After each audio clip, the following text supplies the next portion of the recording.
it's hard to it's hard to sleep with somebody or lay in the bed with somebody if something were to happen, your rent or your light bill couldn't be paid. So So we were watching a video of one of my friends. He was actually interviewed on the table with Anthony O'Neill. Shout out to Tech Bad Trey.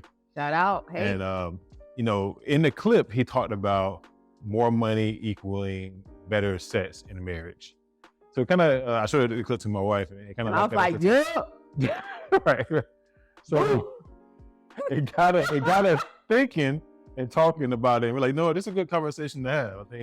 I think that more money does equal better sex. But before we get started, we wanted to shout out this coffee brand. Somebody shipped us some coffee, and if you haven't seen the bag, it is the small batch of Brew Me Baby coffee. We'll leave the link in the description. All right. But yeah, you said it does. Yeah, I think it does, man. I think that, like, in our marriage, for example, I would say that in the seasons where money felt a little more stable, where things were a little better financially, I felt like you were more open, like less stressed, more available in those areas. Okay. So I mean, am I wrong? I agree. I think that most women, whether you married or single, I think it boils down to the feeling of security, that everything's going to be okay.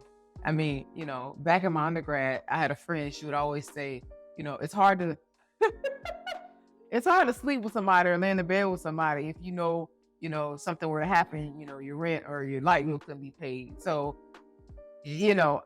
that's something that she said, and it always kind of stuck with me in the back of I got what she was saying, but I was too young enough to understand it fully till I became an adult. And so I think that it just boils down to security. It's not like, oh, you have this money, because for a lot of women who had their own money before they got married, like I had my own career and everything before I got married, you were fine in that. It's just that, like, when you get married, it ends up kind of, I don't know, falling a little bit more on the husband's responsibility to provide, not solely, because, women can bring in income as well and, have their own businesses, but that's what you look to. I feel like you look to your leader, and inside your house, your leader is your husband. So when money's not right, it's hard to think about. I mean, there are like little periods where, it could be off, but when it's like a constant thing or long periods of it, it's really hard to be open sexually or want to try things, because you're stressed out about other things. Like, how are these things going to be met? How are these things going to be met? Like, will I have my house? Are we going to have to, all these other things that come up, I think, as a woman and a wife, No, yeah, I mean, I get it. I mean, I guess one of the things where I get torn on, like, so I think there's a middle ground, right? Like, I think, you still support people. Like, I think it's thick and thin, for richer or poor, Right. That does factor in. I do think that there should be a level of, like, okay, I'm still going to love this person for who they are and for the man or woman they are. Right. Not based on what they can do. Yep. But like on who they are, who God views them as. So I do think that still has to be in it, but I can also understand that practically, right? There's a spiritual part of my spiritual answer. There's the practical. I grew up in the hood, man. So, like, people, women in the hood areas, they would say things like, "He can't pay my bills," and like, I'm done. Yeah, he can't do nothing for me.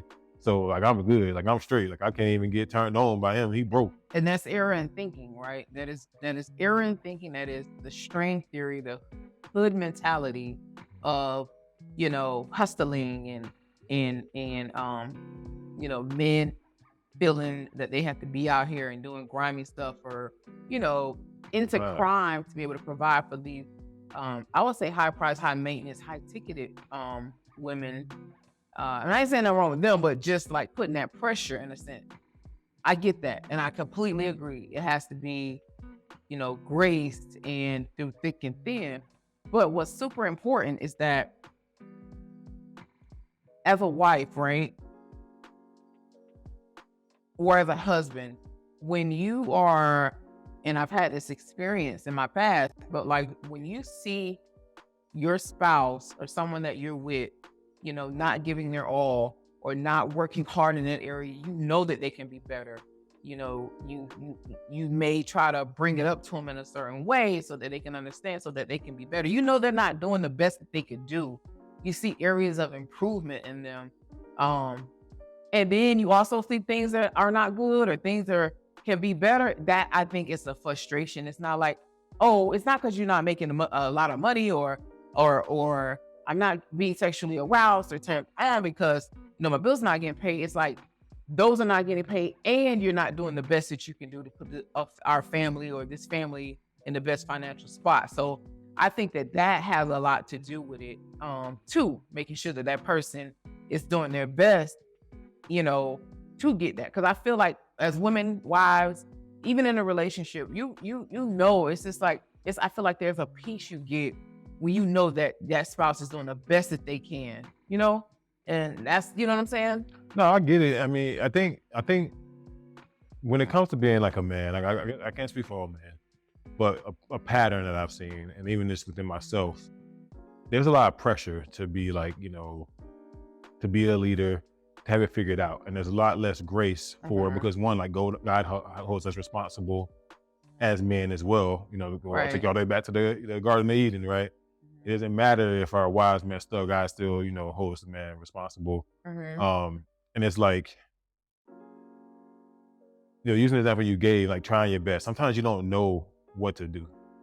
And I think like there's not necessarily as much grace on men to have a period of time where they have to figure those things out. Like, it's like, oh, by a certain age, like you need to have this together. If you're a man and you're 25 now, like you should know this by now. You're an old fool. He's 40 years old. You don't know already. It's like, that's the kind of things you hear when you talk about a man. Like you at a certain age, he should already have this figured out. So there's not as much grace when you're a man to be like, okay, you know what? And I don't know every man. I can't speak. If I would say for myself, there have been times where I've been in circumstances where like I don't know which way to go, and I'm still trying to figure it out. And I'm seeking guidance. Like, I mean, I'm seeking mentorship. I'm seeking someone to help me out because like I want to do more. I want to do better, but I don't even know what to do next. Yeah. I'm in foreign territory. Everything I thought I knew hasn't been working, and now I'm trying to figure out this new thing. For me as well. I mean, I think all men, or a good amount of men, feel this as well, that our worth is based on how much we can provide. Like that's what makes you a good man. Some people, they feel like because they do provide, they ain't got to do nothing else. Well, I mean, I pay the bills, I do this and that.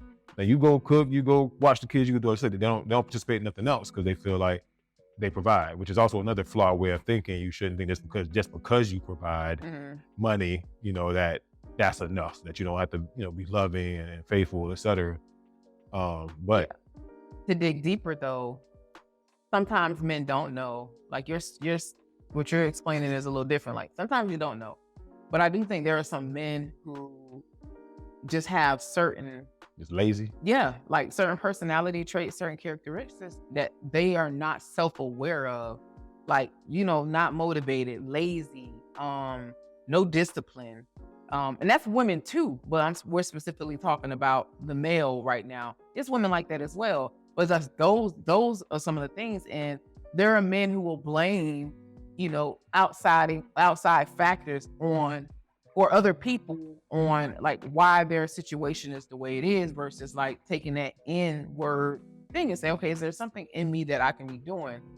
And then finding ways to say, or finding out or discovering, okay, I don't know what I don't know on the outside, but really working on that inside first, because I feel like that inside work is what's going to make that outside work more attainable. And you get what I'm trying to say? No, I get it. I do get that. Yeah, so I get that. I think that, so yes, the answer is, I think that is better. And I think it's because, you feel safe, you feel safe financially. I mean, it's no different than like if infidelity happened in your relationship or your marriage or whatever. Originally, it's not gonna, like if you decide to work it out with that person, it's not gonna feel safe at first. It's gonna be real awkward trying to get through certain things or whatnot, because you don't feel safe in that area sexually. So it's the same financially. Like you need to be able to feel safe in it. And I think as a wife, it can be challenging to for any wife to want to support your spouse and their goals and their dreams and what they want to do, but you also see that, as a family, that family isn't like thriving. So yeah, I think it matters. I mean, I I think it think becomes like a vicious cycle, right? I think that it becomes this like endless cycle. It's something different. Like when I was in college, one of the things that me and guys would talk about sometimes, there'd be like, so you have dudes who like dog out women, and you have women who, do maybe they hoish, right? I can't, that's the only way I can think to put it. right, Or they are all about the money, or they're trifling as well. So right, then like every hurt person was someone who was hurt, yeah, right? So there's like, then that hurt person then hurts another hurt person, and then that cycle becomes an endless thing where it's Yeah. like, all right, now you're in this thing where it doesn't end. It's a vacuum of just hurt, and no one's actually really getting healed or being better or dealing with the trauma that they themselves have experienced. Whole nother thing, right? Whole nother video. And a lot of times when you bring into a relationship, you bring in sometimes your hurt and your traumas. Yeah, And I think that's where communication is so important. I think so many marriages fail in the area of communication. I think whenever you talk to someone like, well, what's the key to a good marriage? They're always like, communication. yeah, but like, what does that even Right. like communication? Like, I'll tell you what I does think that it means. even like mean? I don't hate when people say that, but It's just broad. annoying. It's broad. It seems like so It's cliche. very and, like, basic. No it's like, one there. communication is the key. Like, all right, break that down. So like, no, like, so I think in my experience now of being married, I'm starting to kind of see, because people think, oh, if you're talking, you communicate. People think if you're having conversations, you're communicating. No, communication in a marriage is like having extremely tough conversations, regardless of if like, how you think the person's gonna feel. Fearless communication. Fearless communication, right? So let's say in the event of a relationship where maybe a man is feeling like, man, I feel like I might step out. And Right. maybe he needs to then speak to his wife and say, maybe no, I feel like I'm gonna step out because we haven't been in this area. We haven't been feeling, I feel like you haven't really been caring about my sexual Yeah, needs. yeah. It's that. And like generally no one want to have that conversation, because if you just say I've been feeling like this, then you might as well have done it, right? Yeah. You might as well have done it. So you have that conversation with someone, and it turns to a very defensive, very big argument. So then it's almost as if that you can end off you just bringing up that you thought about something, Yeah. right? But the plus side of that is like, if you got two mature people, that kind of conversation could save so many marriages from even approaching and having infidelity or having those moments. If someone just had spoke up and said it, and then the other person can then receive and then say, okay, let's address that. Like, Right. why do you feel that? Like, what am I possibly doing wrong? That could, everyone has something that we all have responsibility.